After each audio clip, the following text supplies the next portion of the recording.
우리가 베드로전서 말씀을 계속해서 보고 있습니다. 여러분, 예수를 믿는 사람이 도대체 누굴까요? 어떤 사람이 예수를 믿는 사람인가? 그러니까 다른 말로 하면 여기 예배로 모이신 여러분은 도대체 어떤 분들일까요?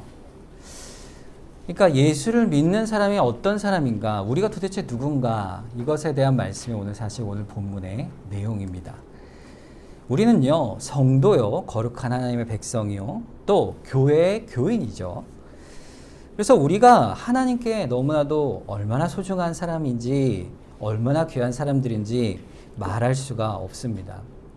근데 여러분, 사실 우리가 생각을 해보면 좀 답답한 면이 있어요. 뭐냐면 우리가 성도라고 해서 세상에서 특별한 존재 같지 않기 때문이죠. 세상에서 성도 그러면 저 사람은 참 존경하고 대우받을 만한 사람이야, 이렇게 여김을 받지 못하지 않습니까? 왜 그럴까요? 세상이 보는 관점에서 보게 되면 성도는 오히려 특별한 존재가 아니고 연약한 자들로 보이기 때문입니다. 얼마나 자기의 능력을 의지하지 못하고 주체적이지 못하면 신이란 존재를 의지해야 하는가, 나약한 존재다, 이렇게 사람들이 흔히 성도들을 비아냥거리고 또 부족한 점들을 꼬집으며 예수쟁이다, 이렇게 말하지 않습니까? 오히려 비난을 하죠.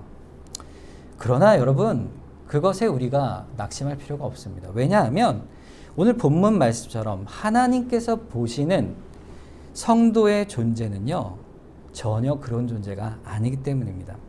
하나님께서 예수 그리스도 안에서 불러내신 우리 성도를 하나님은 어떻게 보시고 얼마나 귀하게 보시는가, 도대체 성도가 하나님 앞에 어떤 자들인가, 이것이 오늘 본문이 말하는 성도에 대한 하나님의 관점입니다. 그것이 오늘 본문에 5가지가 등장을 합니다. 자, 5가지가 뭘까요?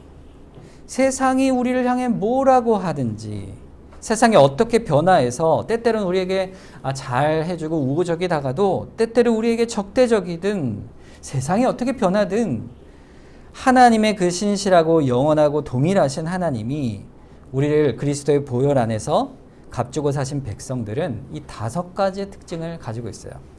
첫째는 5절 말씀에 있는 신령한 집이다, 이것이고, 9절 말씀에 4가지가 또 등장하죠.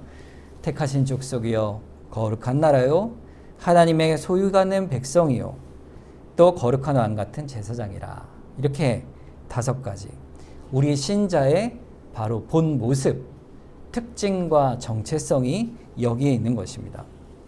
우리 먼저 본문 5절을 살펴보겠습니다. 너희도 산돌같이 신령한 집으로 세워지고, 이렇게 말하고 있어요.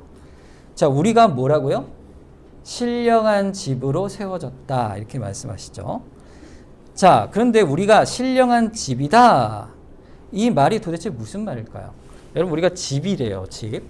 우리가 어떤 신령한 거룩하고 영적인 집으로 세워져 가는데, 이 도대체 영적인 집으로 세워져 간다는 말이 도대체 뭘까? 한마디로 얘기하면 우리가 바로 예수 그리스도의 몸된 교회다라는 말씀입니다. 근데 그 앞에 중요한 수식어가 있어요. 너희가 뭡니까? 교회죠. 교회는, 성도는 산돌같이 신령한 집으로 세운다 그랬어요. 이 산돌이 도대체 뭘까요? 자, 그 앞에 4절 말씀에 그 내용이 있습니다. 사람에게는 버림받았으나 하나님께는 택하심을 입은 보배로운 산돌이신 누구께 나아가자고요? 예수께 나아가, 이렇게 돼 있어요. 산돌, 원래 보배로운 산돌은 예수 그리스도이십니다. 여러분, 왜 하필 돌일까요? 보배로운 거는 금이요, 다이아몬드요, 이런 게 보배롭지 않아요? 그런데 돌이라, 이렇게 돼 있어요. 그런데 살아있는 돌이라, 이렇게 말합니다. 이 보배로운 산돌로 예수 그리스도를 비유하고 있어요. 여러분, 돌이, 여러분, 사람들이 볼 때 귀한 것입니까? 안 귀한 것입니까?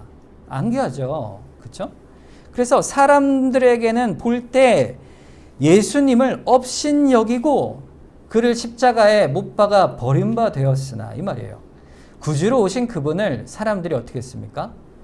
마치 건축자들이 쓸모없어 버린 돌같이 버려졌으나 그러나 하나님께서 그를 택하여 보내셔서 하나님께서 자기 아들을 친히 보내셔서 택하여 세우신 그 돌이 살아있으니 생명의 돌이시니 그분이 누굽니까? 예수 그리스도이십니다. 도대체 그분이 우리에게 어떤 분이냐? 6절 말씀에 성경에 기록되었으되 보라 내가 택한 보배로운 모퉁이 돌을 시온에 두노니 그를 믿는 자는 부끄러움을 당하지 아니하리라 그랬어요. 이 돌이 어디예요? 보배로운 돌 중에서도 모퉁이 돌이에요. 모퉁이 돌이란 말은요. 다른 말로 하면 반석입니다. 반석. 건물을 지을 때 그 건물의 기초가 되는 돌, 큰 돌이 바로 이 모퉁이 돌이에요. 이 모퉁이 돌 위에 기초로 하여 건물이 하나하나 벽돌이 세워져 가고 지어져야 그것이 무너지지가 않는 것이에요. 이 시온에 둔다 그랬어요. 시온이 뭘까요? 예루살렘의 성전을 말하죠. 즉 교회를 말합니다. 교회의 모퉁이 돌이요 반석은 누구시라? 예수 그리스도시라. 그를 믿는 자는 결코 부끄러움을 당하지 아니라 멸망하지 않겠다 이 말이에요. 그분이 누굽니까? 바로 우리의 산돌이신 예수 그리스도예요. 그런데 여기에 우리를 향한 수식어가 5절에 다시 보면 너희도 산돌같이 신령한 집으로 세워져라. 너희도 뭐라 그러고요? 산돌이라. 그리스도와 같이 신령한 집, 교회로 세워져 가는 자들이라. 이것에 대한 가장 중요한 말씀이 에베소서 2장 20절에서 22절 말씀에 나옵니다. 너희는 사도들과 선지자들의 터 위에 세우심을 입은 자라. 그리스도 예수께서 친히 모퉁이 돌이 되셨느니라. 그의 안에서 건물마다 서로 연결하여 주 안에서 성전이 되어가고 너희도 성령 안에서 하나님이 거하실 처소가 되기 위하여 그리스도 예수 안에서 함께 지어져 가느니라 그랬어요. 여러분, 이 말은 뭐예요? 우리도 성전으로 지어져 가는 존재예요. 예수님께서 반석이시오. 우리는 뭡니까? 성도는 그 위에 지어져 가는 존재예요. 우리 한 명 한 명이 벽돌 하나하나가 되어서 그리스도의 몸된 교회가 되어져 가는 거예요. 자, 그런데 그곳이 어디입니까? 하나님이 거하실 처소라고 그랬습니다. 여러분, 성도는요, 그리스도가 없으면 존재할 수가 없어요. 여러분, 누굽니까? 성도죠. 하나님의 백성이죠. 예수 그리스도가 없는 교회란 있을 수가 없습니다. 우리에게는 그리스도께서 계시다는 그 사실 하나가 교회됨의 본질이 돼요. 그래서 우리에게 신령한 집이라 그랬는데 이 신령하다는 말은요, 특별한 영적인 눈에 보이지 않는 집이에요. 이 보이지 않는 우리 성도의 집 안에 누가 거하신다는 거예요? 집이면 사람이 사는 곳이 집이지 않습니까? 누가 계십니까? 하나님이 거하시는 집이라. 우리 안에 누가 계신다? 하나님이 계시다. 이 사실을 말하고 있습니다. 교회의 본질은 건물이요, 사람이요, 이것이 아니에요. 예수 그리스도를 반석에 두고 그를 믿어 오직 하나님 안에서 세워져 가는 그것이 바로 교회요, 성도다. 이것이 첫 번째 교회에 대한 본질입니다. 그래서 이런 사람들, 그리스도 안에 세워져 간 이 사람들은요, 두 번째 특징을 가집니다. 9절 말씀을 볼까요?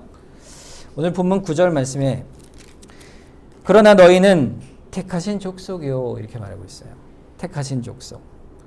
자, 이 말은요, 성도란 하나님이 택하신 자들이란 말입니다. 너무 당연한 말이죠.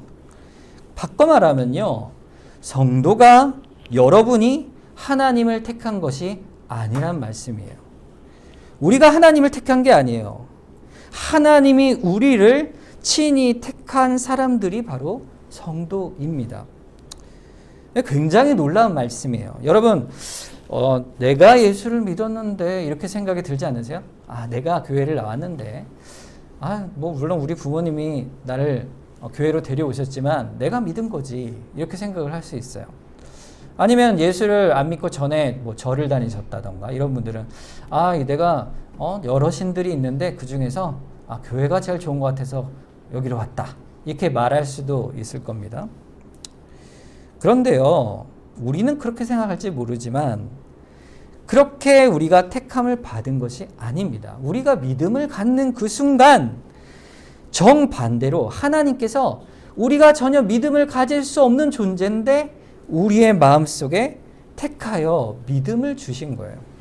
숱한 이 세상에 백성들 가운데, 죄와 어둠 가운데 있는 죽어가는 사람들 가운데서 그 나를 택하여 불러내어 너는 내가 택한 나의 백성이라 이렇게 말씀하고 있어요. 이사야서 43장 1절에 야곱아 너를 창조하신 여호와께서 지금 말씀하시느니라. 이스라엘아 너를 지으신 이가 말씀하시느니라. 너는 두려워하지 말라. 내가 너를 구속하였고 내가 너를 지명하여 불렀나니 너는 내 것이라. 하나님이 우리를 친히 한 명 한 명 지명하여 이름을 불러내어 택하여 우리를 구원하여 주신 것입니다. 자, 그러면 하나님이 왜 우리를 택하여 주셨을까요? 그 이유가 뭘까요? 우리의 자랑과 우리의 공로와 우리의 선함과 우리가 좋은 어떤 선한 무엇 때문에 우리를 불러내신 것이 절대 아닙니다. 모든 성도가 한 가지 이유로 부름을 받았어요. 에베소서 2장 4절과 5절에 보면 긍휼에 풍성하신 하나님이 우리를 사랑하신 그 큰 사랑을 인하여 허물로 죽은 우리를 그리스도와 함께 살리셨고 너희는 은혜로 구원을 받은 것이니라. 우리는 다 죄인이요 허물로 죽은 자요 연약한 자요 영원한 형벌을 받아 마땅한 자이지만 그러나 하나님께서 우리를 구원하여 택하셨는데 그 까닭은 오직 한 가지뿐이라 이거예요. 그 사랑이 그것이 뭡니까? 하나님이 우리를 그저 큰 사랑으로 사랑하셨기 때문이라 이 말이에요. 그 이유 외에는요 없는 것입니다. 오직 하나님 때문이에요. 하나님께서 여기 계신 한 분 한 분을 사랑하여 택하여 불러내셨어요. 예외가 없습니다. 여러분 중에 예외 없이 그렇게 온 자가 없어요. 그래서 우리를 하나님께서 보실 때에는 우리를 향하여 택하신 그 자신의 선택을 결코 잊거나 버리지 않으시는 하나님이십니다. 하나님은 성도를 먼저 택하신 하나님이세요. 그래서 하나님은 세 번째 특징으로 성도를 바라보십니다. 그것은 세 번째, 오늘 본문 9절 말씀에 너희는 거룩한 나라라 그랬습니다. 거룩한 나라. 하나님 보실 때 이 세상 나라와 우리가 이 세상을 살아가고 있는 이 세상에 두 나라가 존재하는 것이죠. 하나님 보는 나라는요, 세상 나라와 하나님의 나라가 있습니다. 이 세상에서 하나님과 상관이 없이 하나님의 마음에 두지 않고 자기의 소견대로 자기의 생각대로 임의대로 살아가는 이 세상의 보편 역사의 전체적인 모든 흐름이 있어요. 그것이 우리가 아는 지상에 있는 모든 역사, 또 우리 세상의 모든 세상 사람들의 생활의 모습이죠. 이 모든 것을 한 가지로 묶어놓는 하나는 동일한 원리가 있는데 그것은 뭐냐? 하나님과 상관없이 관계없이 자기의 좋은 생각대로 살아가는 인생들, 그것이 바로 세상 나라입니다. 그런데 하나님이 택하신 백성, 하나님의 그 백성은 그 마음의 중심에 통치의 원리, 다스림의 원리를 받고 살아가는 자들이에요. 어떤 다스림을 받을까요? 하나님의 다스리시는 왕 되신 하나님을 다스리심을 받는 그 자들이 바로 하나님의 나라입니다. 여러분들이 그 나라 사람들이죠. 하나님의 통치를 받고 다스림을 받는다는 것은요, 하나님의 교훈과 그의 말씀을 따라 살아간다는 거예요. 그래서 그리스도의 은혜에 감사하며 내가 어떻게 살아 마땅한가, 성도의 삶의 규범에 정해준 그 말씀대로 주께 나오는 자들이 바로 하나님의 거룩한 나라입니다. 그 하나님의 나라가 바로 성도예요. 하나님의 나라에 속한 자들의 정체성이 바로 거룩한 나라, 바로 하나님의 나라, 그 백성입니다. 그래서 네 번째로 하나님의 소유가 된 백성이 되는 것이죠. 여러분, 이 세상이 하나님의 소유가 아닌 것이 있을까요? 이 세상 만물이 다 하나님이 지으셨잖아요. 그래서 다 하나님의 소유이시오, 하나님이 창조주이신데, 그럼에도 불구하고 왜 성도를 향해서는 하나님의 소유가 된 백성이라 이렇게 꼭 집어서 말씀하시는가? 여기는 아주 중요한 의미가 있습니다. 이 세상의 천지 만물, 죄악되고 부패한 이 만물 가운데에서 하나님이 소유를 삼은 하나님의 백성들은 내가 그들과 영원토록 함께 하겠다 하시는 하나님의 특별한 약속이 있다, 이 사실을 말씀하고 있는 것입니다. 그러니까 이거예요. 하나님은 어디에나 계시지만 성도들에게는 특별하게 함께 계십니다. 어디에나 능력이 미치지 아니하는 곳이 하나님은 없으시지만 성도들에게는 특별한 능력으로 함께 하시는 분이 하나님이십니다. 그걸 한마디로 말하면 내가 너와 동행하겠다 하신 주님의 언약의 약속이에요. 그래서 우리들에게 영원토록 영광스러운 하나님과의 사귐과 교통을 열어주셔서 내가 너와 영원히 함께하겠다, 이렇게 특별하게 우리를 하나님의 소유가 된 백성이라, 너는 내 것이라, 이렇게 말씀하고 계신 것이에요. 여러분, 그래서 우리는요, 하나님 앞에 하나님의 이름을 부르며 기도로 나아갈 수가 있는 자들이 된 것입니다. 하나님 앞에 아버지라, 그분 앞에 예배로 나아갈 수 있게 되는 것이죠. 시편 135편 3절과 4절 말씀에 여호와를 찬송하라, 여호와는 선하시며 그의 이름이 아름다우니 그의 이름을 찬양하라, 여호와께서 자기를 위하여 야곱 곧 이스라엘을 자기의 특별한 소유로 택하셨음이로다 그랬어요. 하나님은요, 우리를 자기의 특별한 소유로 택하여 주셨어요. 우리의 아버지가 되신 것이죠. 여러분, 지금까지 네 가지를 살펴봤습니다. 우리가 하나님 안에 그리스도 안에서 신령한 집으로 세워져 간다. 두 번째는 하나님이 친히 택하신 성도들이라. 세 번째는 세상 나라와 구별된 하나님의 나라요. 네 번째는 하나님이 함께 하시고 동행하시는 하나님의 소유된 백성이다, 이렇게 말씀하고 있어요. 그런데 이 모든 특징들을 그 결과요, 열매로 볼 수 있는 마지막 다섯 번째 특징이 있습니다. 그게 뭐냐면 성도는 거룩한 왕 같은 제사장이라는 말씀입니다. 이것이 오늘 본문에서 누구도 다 기억해야만 아주 중요한 그러한 오늘 말씀의 중요한 성도의 특징이라 할 수가 있어요. 이 말은요, 너희가 거룩한 왕 같은 제사장이라는 말은요, 아주 우리에게 주신 놀라운 말씀인 것입니다. 여러분, 원래 제사장이라는 사람이 어떤 존재입니까? 구약의 제사장들, 하나님과 하나님의 백성 사이에 중간의 역할을 하는 특별한 사람이 제사장이지 않습니까? 그래서 제사장이 없으면 하나님께 나아갈 수가 없어요. 일반 세상의 종교들도 마찬가지입니다. 어떤 제사, 사제, 무당 이런 존재가 중간에 있어서 그 신에게 나아갈 수가 있는 존재가 바로 이 제사장이라는 존재이죠. 사실 우리가 하나님 앞에 나아가는데 큰 대제사장이신 예수 그리스도가 우리에게 계십니다.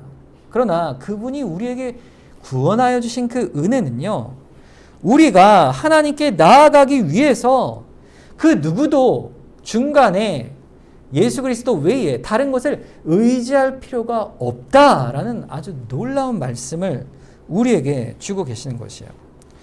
우리가 예수 그리스도 안에서 믿음으로 복음의 말씀을 듣고 회개하여 우리 구주를 예수 그리스도를 구주로 삼아 하나님께 나아갈 때 다른 어떤 중간에 있는 것들을 필요로 하지 않는다. 그런 특별한 은혜를 우리에게 부어주신 것입니다. 여러분, 천주교에서는 사제가 있죠. 우리 신부님이 계신데, 여러분, 근데 이 천주교는 이 사제를 제사장으로 여깁니다. 그래서 죄를 회개할 때도 사제를 통해서 고해성사를 하고, 또 세례를 사제에게 받아야지만 구원의 첫 번째 단계를 이루는 것이다. 이렇게 말을 합니다. 마치 신부가 사제, 즉 제사장이 된다. 이렇게 여기는 것이죠. 그러나 여러분, 오늘 말씀은요, 그렇지 않다. 이렇게 말씀을 해요. 우리가 하나님 앞에 나아갈 때 오직 예수 그리스도의 이름으로 주 앞에 엎드려 나아갈 때 우리가 하나님께 드리는 기도와 회개와 하나님 앞에 나아가는 모든 선한 일들이 하나님이 친히 직접 하나님과 교통하여 받아주시고 또 우리를 하나님 앞에 세워주시는 놀라운 제사장의 신분으로 우리를 불러내어 주셨어요. 이 말은 다른 말로 하면요, 하나님은 우리가 있는 어디서나 함께 계신다 이 말씀입니다. 누구를 거쳐서 하나님께 가는 게 아니에요. 하나님은 우리가 슬프고 고통 가운데 있을 때 또 죄 가운데 실족하여 큰 낙심과 어려움에 있을지라도 하나님은 친히 우리를 만나 주시는 하나님이십니다. 우리가 그럴 때 울부짖으며 우리의 울부짖음의 기도를 친히 하나님이 들어주시는 하나님이세요. 우리가 거룩하고 선하고 주의 교훈의 가운데 선하게 지내고 별 죄가 없이 선하게 잘 살고 있구나, 이래야만 하나님이 만나주시는 것이 아니라는 말씀입니다. 주님은 심지어 우리가 범죄한 가운데 있을 때라도 주 앞에 나와 엎드리면 우리를 만나주시고 우리와 함께 하시는 하나님이십니다. 우리가 그리스도의 보혈의 은혜 가운데 있기 때문이죠.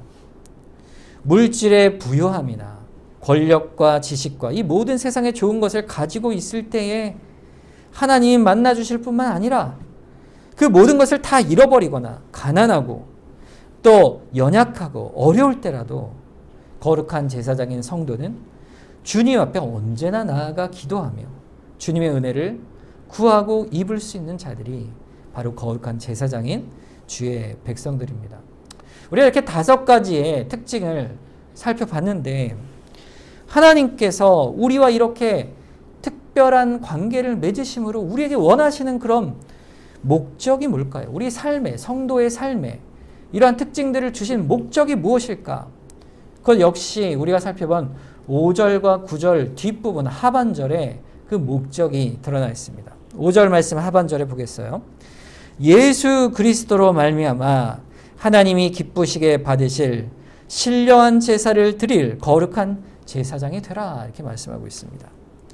성도는요, 하나님의 신령한 집으로 세워지죠. 또 거룩한 왕 같은 제사장입니다.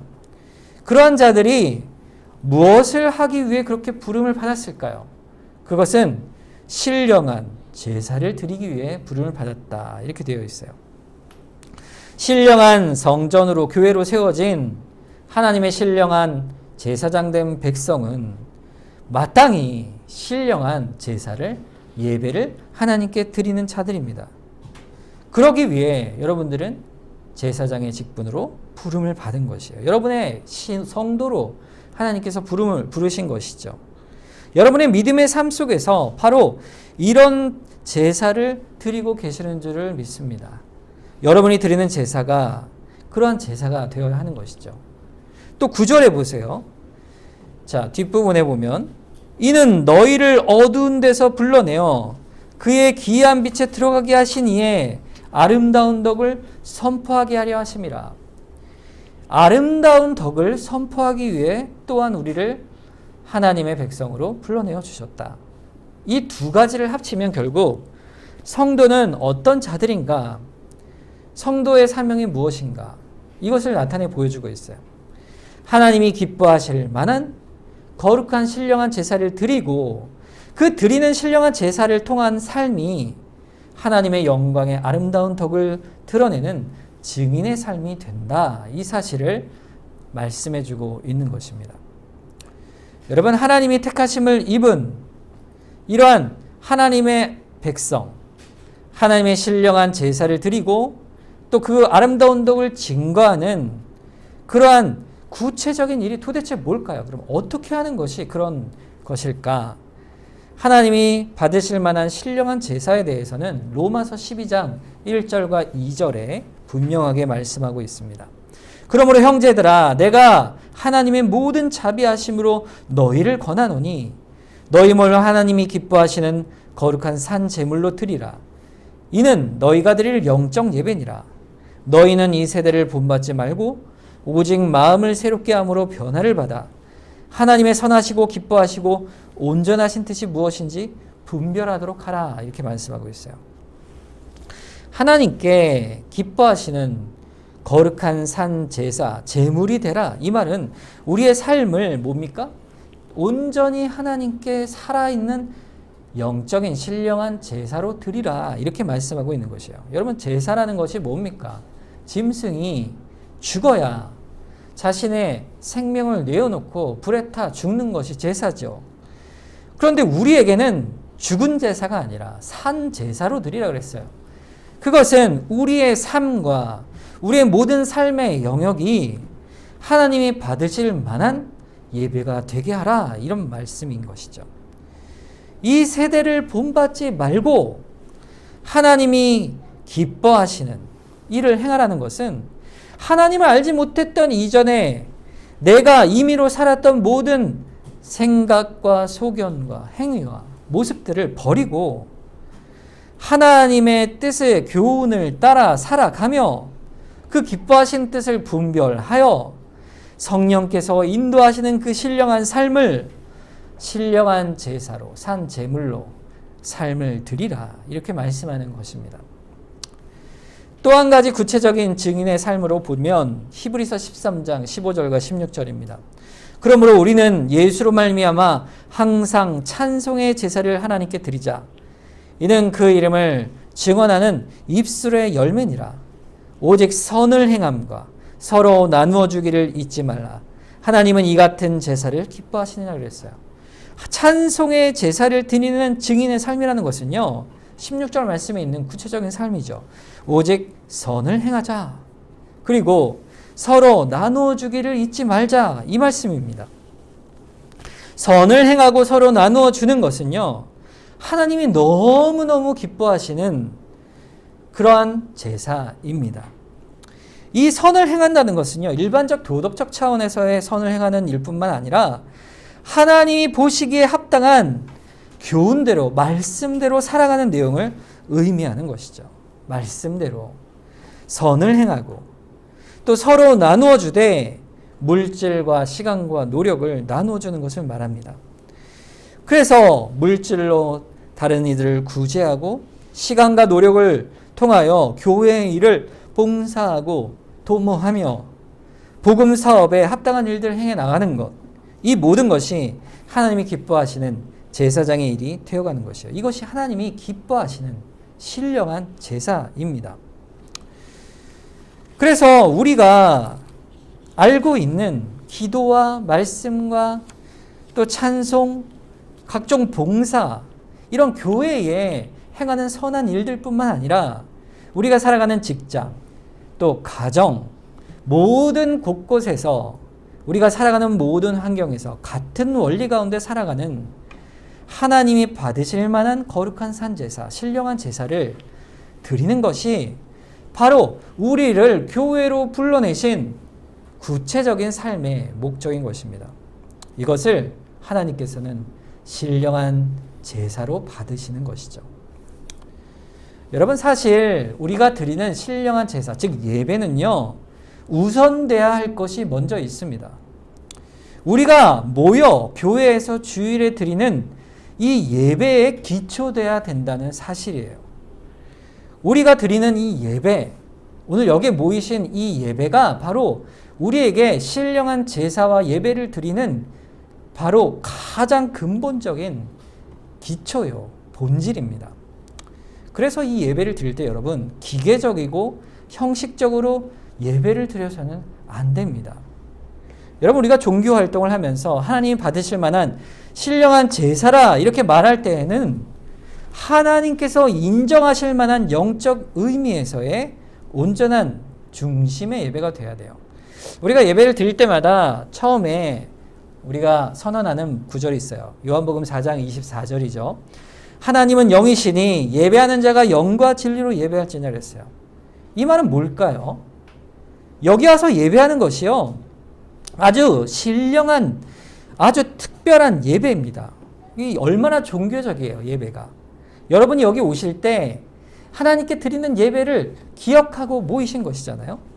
온 성도가 모여서 시간을 맞추어 하나님께 제사를 드리는 예배를 모여서 드리는 이 예배가 바로 가장 우리가 드리는 예배의 핵심적이요 본질적인 것입니다. 이 예배를 그래서 게을리하면서 삶에서 신령한 제사를 드릴 수 있을까요? 그럴 수가 없는 것이죠. 그래서 우리는 이 예배를 아주 소중히 여기게 됩니다. 이 예배를 우리가 절대로 여기고 이것을 드리려고 애쓰는 것이죠. 그런데 이 예배조차도 종교적인 활동으로만 행할 수가 있는 것이에요. 어떻게 되면 그럴까요? 우리 마음과 중심이 하나님으로부터 멀어져 있고 몸만 와 있으면 그렇게 될 수가 있다는 것이에요. 여러분, 하나님이 영이시라. 하나님이 모든 것을 아신다는 겁니다. 우리의 중심을 보시고 우리의 진실한 예배를 보시는 하나님께서 성령을 쫓아 하나님 앞에 예배로 나아가기를 사모하며 주 앞에 예배를 드리는가? 예수를 바라보며 예배를 드리는가? 여러분, 예배는 어떻게 드리는 것일까요? 여러분이 예배의 시작부터 끝까지 한 가지 집중해야 단 한 가지가 있어요. 그게 뭐냐면 히브리서 12장 2절 말씀이에요. 믿음의 주요 또 온전케 하시는 이인 예수를 바라보자. 그는 그 앞에 있는 기쁨을 위하여 십자가를 참으사 부끄러움을 개의치 아니하시더니 하나님 보좌 우편에 앉으셨다 그랬어요.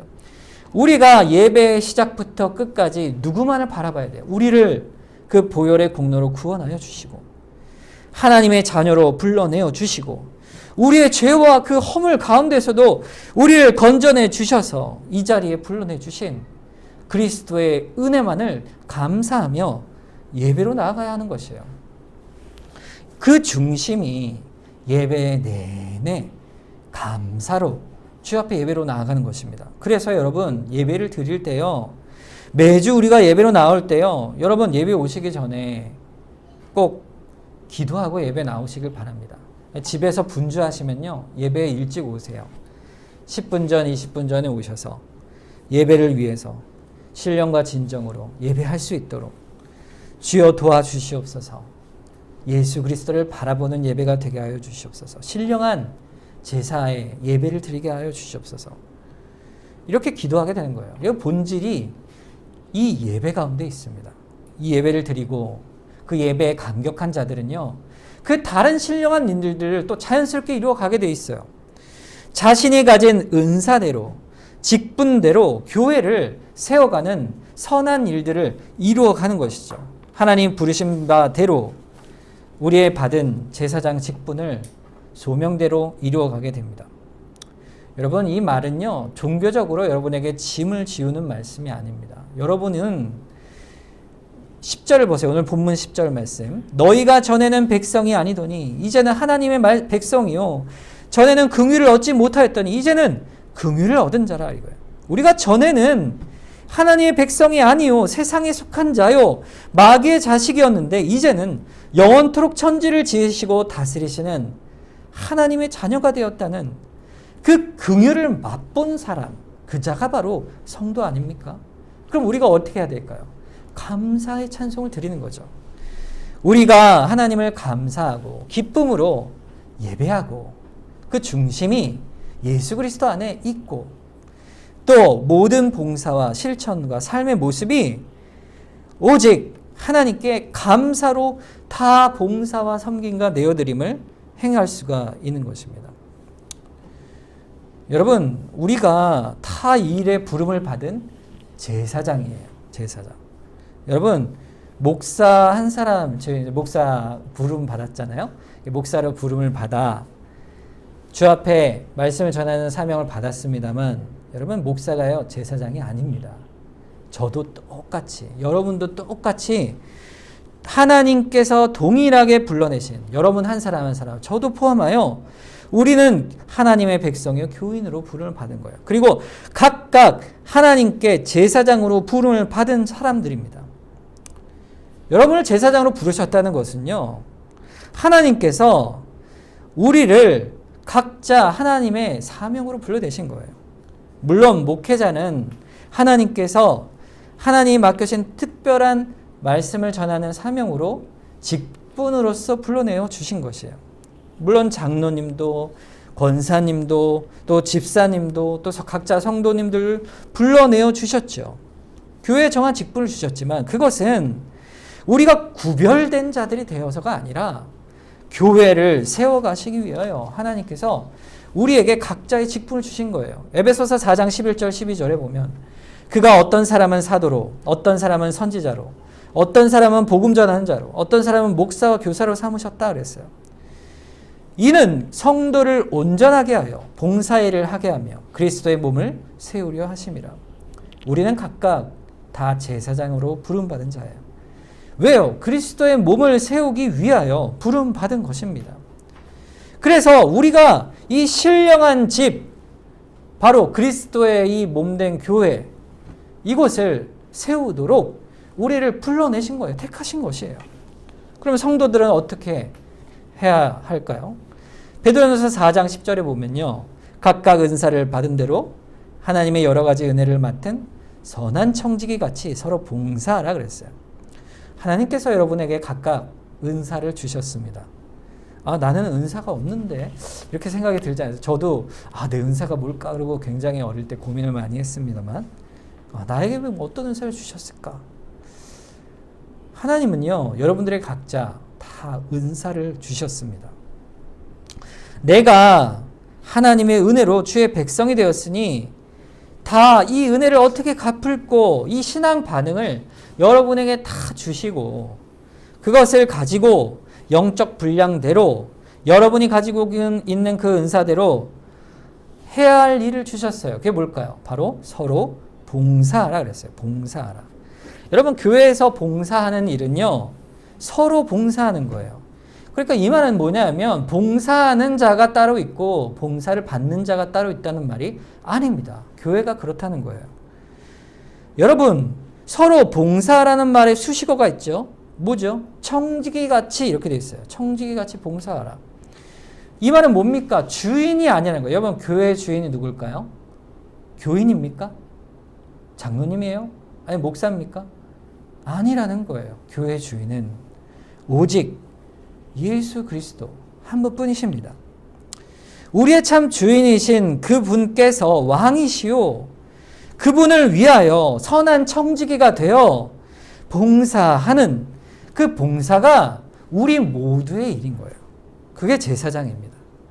우리가 각자 맡은 직임과 위치가 다르죠. 일에 어떻게 보면 일에 우리가 볼 때 중함이 있고 덜 중한 게 있는 것처럼 보이지만 하나님은 그렇게 보이시지 않아요. 우리가 받은 은혜의 감격, 그 감사로 주의 맡겨진 은사대로 봉사하는 그 일은 주님께 하듯 하는 것입니다. 에베소서 6장 7절에 기쁜 마음으로 섬기기를 주께 하듯 하고 사람에게 하듯 하지 말라 그랬어요. 교회 일은 주님께 하듯 하는 것입니다.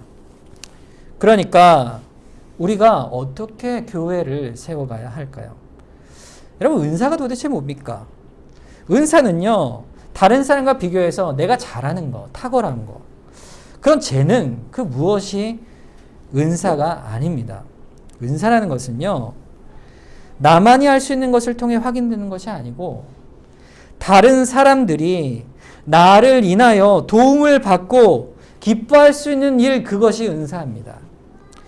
즉 다른 사람을 세워가고 설거지를 한다거나 혹은 행주로 식탁을 닦는 이 작은 봉사도 다른 사람을 위하여 기뻐하는 그런 일이 아니겠어요? 결국 사랑의 봉사, 그 섬기는 일을 통하여 교회가 세워져 가는 것입니다.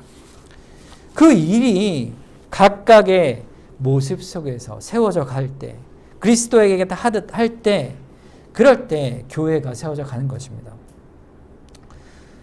여러분, 우리 교회가 몇 주 전에 이제 우리 서리 집사님들을 직분을 세웠고, 또 우리 각자 부서의 부장님들, 또 봉사하시는 분들의 직분을 세웠어요. 근데 여러분, 그건 뭐 장로님이 됐든 집사님이 됐든 목사가 됐든 권사님이 됐든 그것은요, 교회에서의 계급이나 신분이 아닙니다. 그것은 단지 이 모든 일은 무엇을 위함이냐 하면 성도 각각이 제사장의 직임을 다하고 몸된 교회를 세워가기 위하여 질서 있게 맡기신 사명인 것이죠. 이분들, 우리가 일하는 분들 다 하나하나 누구 모르는 사람이 있습니까? 다 알지요. 그러면 이분들이 맡겨진 그 일을 성실하고 하나님을 기뻐하는 모습으로 맡은 바 제사장의 일들을 해 나갈 때 그때 어떻게 될까요? 교회가 세워져 가는 것입니다. 우리가 그 일을 위하여 주보에 나와 있는 그 이름들을 볼 때에 그분들을 위해 기도해야 돼요. 아, 이분을 위하여 이 맡겨진 일들을 선히, 복음의 일들을, 영적인 일들을, 섬김의 일들을 선히 이루어 가도록 주께서 붙들어 주시옵소서. 이렇게 서로 위하여 기도하고 봉사할 때 그때 얼마나 이 교회의 모습이 하나님이 기뻐하시는 모습으로 세워져 갈까, 그걸 우리가 상상해 보는 거예요. 그려보는 거죠. 그런 교회가 되어져 가기를 우리가 소망하며 나아가는 것입니다. 우리 교회는요, 그래서 영광스러운 직분을 받은 교회예요. 여러분들은 그냥 교회 나와서 예배만 드리고 가는 그러한 이유 때문에 부름받은 백성이 아닙니다. 하나님 앞에 제사장으로 왕 같은 자들로 서 있는 자들이에요. 그리스도의 몸된 교회의 직분을 받아 또 그 소명을 따라 한 명 한 명 다 부름을 받은 사람들이에요. 그 영광을 하나님께 돌리기 위하여 부름을 받은 자들이죠. 우리가 마지막으로 오늘 본문 9절 말씀을 함께 읽고 우리가 받은 사명을 되뇌길 바랍니다. 함께 읽겠습니다. 그러나 너희는 택하신 족속이요 왕같은 제사장들이요 거룩한 나라요 그의 소유가 된 백성이니 이는 너희를 어두운 데서 불러내어 그의 기이한 빛에 들어가게 하시니에 아름다운 덕을 선포하게 하려 하심이라. 우리 다 이런 주님의 아름다운 덕을 선포하는 제사장 된 주의 백성 되기를 주님의 이름으로 소망합니다. 자, 이 시간 우리 마음을 모아서 합심해서 한번 기도하겠습니다.